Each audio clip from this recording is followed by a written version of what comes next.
But I don't want any one of you to study Arabic until your thirst for it becomes uncomfortable.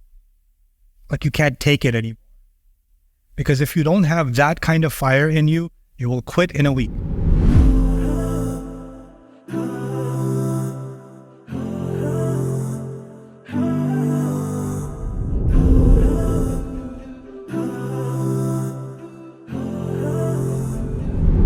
Okay, last one. I'm hungry. Yes. First of all, I'm really impressed always by your lectures if you talk about the Arabic language and how insightful the Arabic language is. Yeah.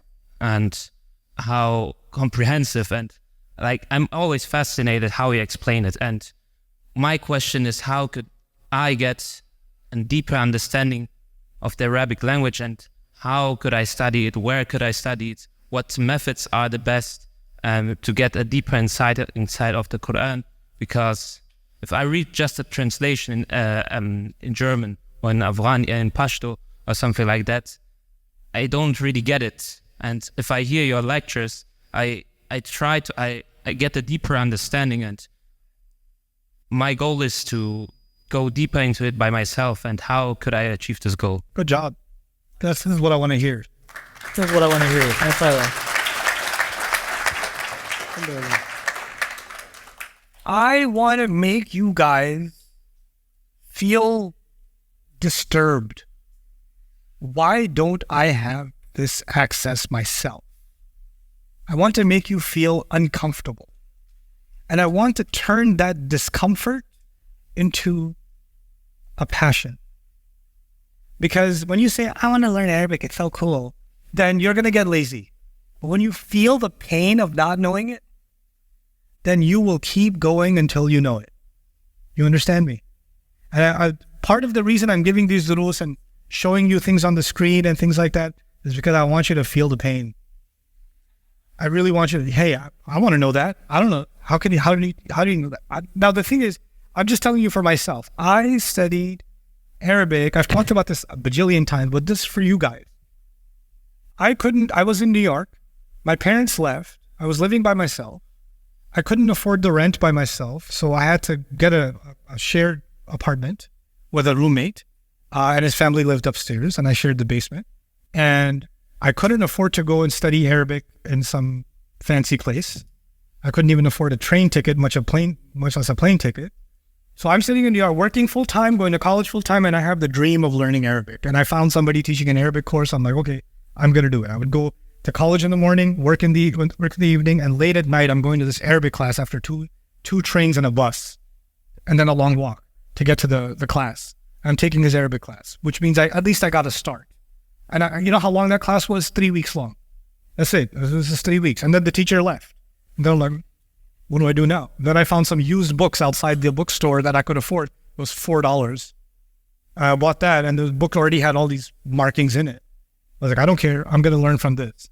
And I didn't understand 90% of the book. So I kept taking a train from Queens to Brooklyn to ask the imam, some Arab imam. I was like, Mahada, Mahada, Mahada. That's the only Arabic. Mahada, what's this? What's this? What's this? And he'd be like, and then he'd just keep answering my questions.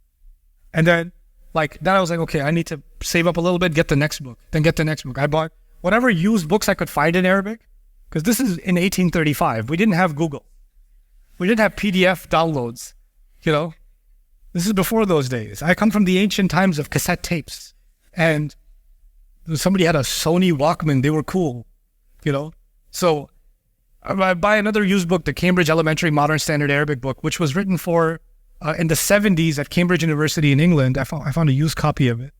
And it was meant for people that want to work in the oil industry back in the 70s. If you want to get a job in Dubai or Saudi or whatever, go through this curriculum and you'll learn how to make, oil deals in the Arab world. And I went through that entire curriculum by myself. I did that book in 1 month. Just plowed through it, studies. And while I'm going to school, while I'm going to college, what I'm trying to tell you is, I didn't wait for someone to say, how do I begin? I was like, I can't wait. I'm going to do whatever I can.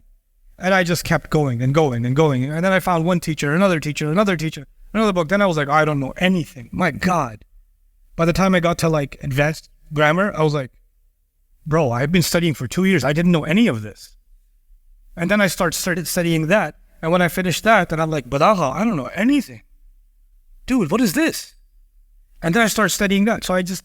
And then eventually I turned all of that into a curriculum. Like, if I had to go here to find my path, I want to take the next generation of students to give them this. Here's the path laid out for you. And I didn't have a teacher I could study with full time. First of all, I couldn't afford it, and I couldn't afford the time. So all I had was either cassette tapes or old books or, just pounding my head against the wall. That's how I studied Arabic. But my focus was all the guys around me, they were like, oh, I'm going to this Islamic lecture. I'm going to this conference. I'm going to this. I was like, that's cool. I'm going to study some Arabic, memorize some Quran. Because I just wanted Quran. I just really wanted to taste the Quran. And just focus. 2 years, 3 years, just stay with it. And what I've done now, alhamdulillah, I put the curriculum together. I'll be talking to you guys about that on the last day of class, about my Arabic curriculum and what you might be able to do with it. But I don't want any one of you to study Arabic until your thirst for it becomes uncomfortable.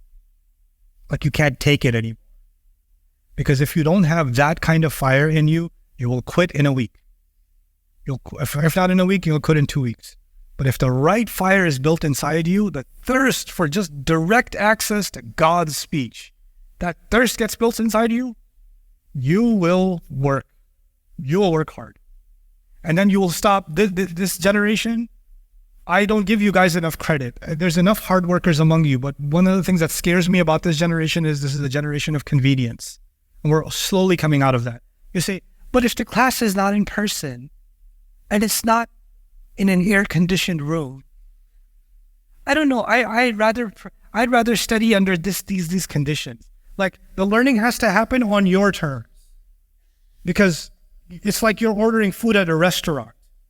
You have to pick which toppings you want.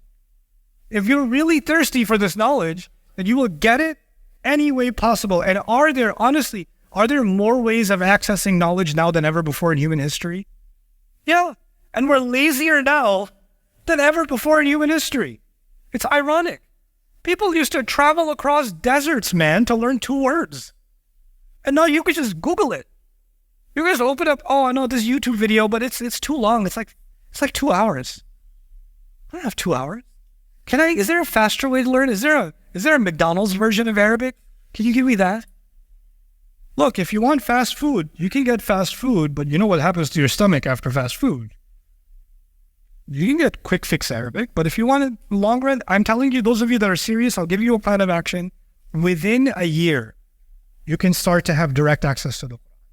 And within 2 years, you can become a very advanced student. And I'm talking about part-time. I'm asking nobody to leave their job or school or family or, goodbye, I'm learning Arabic. Like, you don't have to do that. You could do this part-time. You could do this at home. You can do it. I'm telling you, you can do it. So, I know it's time for us to go, but I'll take one last one, make it really quick.